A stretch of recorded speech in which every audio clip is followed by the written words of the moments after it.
আসসালামু আলাইকুম। কে pigeon loft থেকে বলছি।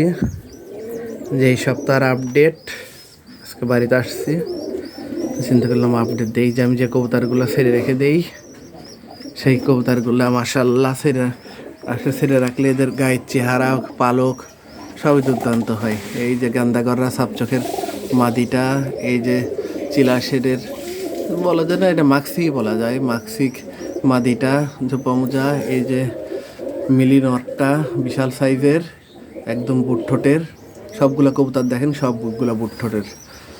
এটা একটা মিলি নর নাইরা। আর এই যে আমার দোয়েল গররাটা,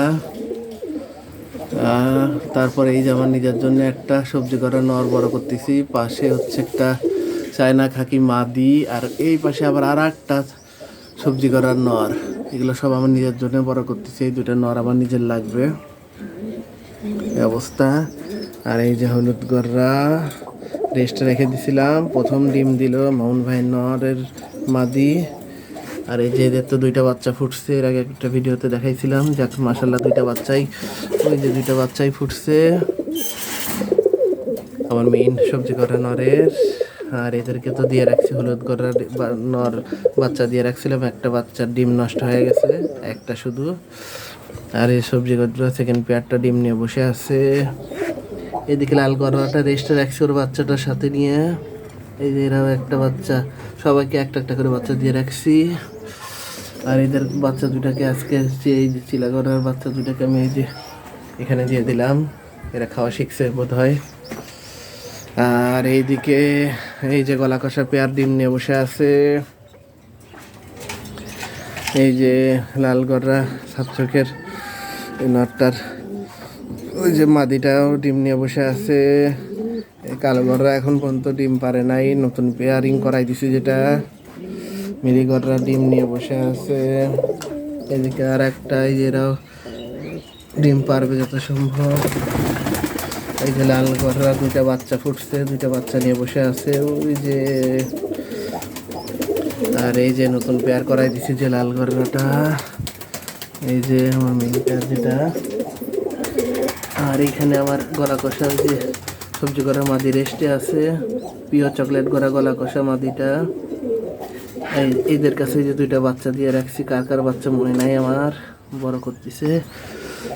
আলমন্ড গররাটাও রেস্টে রাখছি। আর এইদিকে এই যে একটা কালো গররা মাদি, আর এই যে আমার সেই হলুদ গররা নটটা আমার যেটা নিজের জন্য বড় করতেছি। এই যে লাল পেয়ার দেখেন। এই হচ্ছে ওভারঅল অবস্থা, প্রচণ্ড গরম পড়ছে। এই হচ্ছে আমার লফটের বর্তমান অবস্থা। সব কবুতর সুস্থ আছে ইনশাল্লাহ। আমার লফটে সালমোনেলা ইকোলাই অ্যাটাক নাই এখন, সব ফার্মে সালমোনেলা ইকোলাই অ্যাটাক করতেছে, সাথে যে বাচ্চাগুলা সব বাচ্চাগুলাকে মশা কামড়ায় চিকেন পক্স হচ্ছে। আর দেখেন আমার কোনো একটা কবুতরের বাচ্চার কোনো চিকেন পক্স নাই, কারণ আমি হোমিওপ্যাথি ওষুধ খাওয়াই দিচ্ছি, এদের কোনো চিকেন পক্স নাই। এই দেখেন কোনো একটা বাচ্চার আমার কোনো চিকেন পক্স নাই, কারণ আমি সব হোমিওপ্যাথি ওষুধ দিয়ে 10 দিন পরেই শুরু করে দিই ট্রিটমেন্ট করা। এই দেখেন, এই যে দেখেন, ওই যে দেখেন।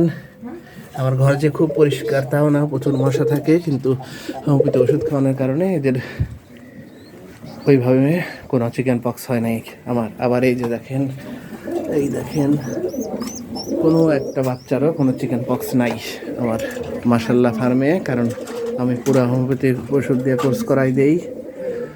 প্রথম 1-2বার ভুল হয়েছে, সেজন্য 1-2টার হইতো, কিন্তু এখন আর কোনোটারই হয় না। এই চিকেন পক্স নিয়ে এখন সবাই খুবই পেরেশান, কিন্তু আমি আল্লাহর রহমতে আমার যে সুইজারল্যান্ডের হোমিওপ্যাথি ওষুধটা খাওয়াচ্ছি ইম্পোর্টেড, তাতে কাজ দিচ্ছে শতভাগ এখন। আগে 70% হইতো, এখন শতভাগ। আচ্ছা, আর কোনো কবুতরই অসুস্থ নাই, কোনো সালমোনেলা ইকোলাইয়ের অ্যাটাক নাই, কারণ আমার ফার্মে আমি রেগুলার হচ্ছে মাসিক কোর্স করাই দিচ্ছি হোমিওপ্যাথি ওষুধ দিয়ে। কোনো রকম কোনো অসুস্থতা ফার্মে নাই।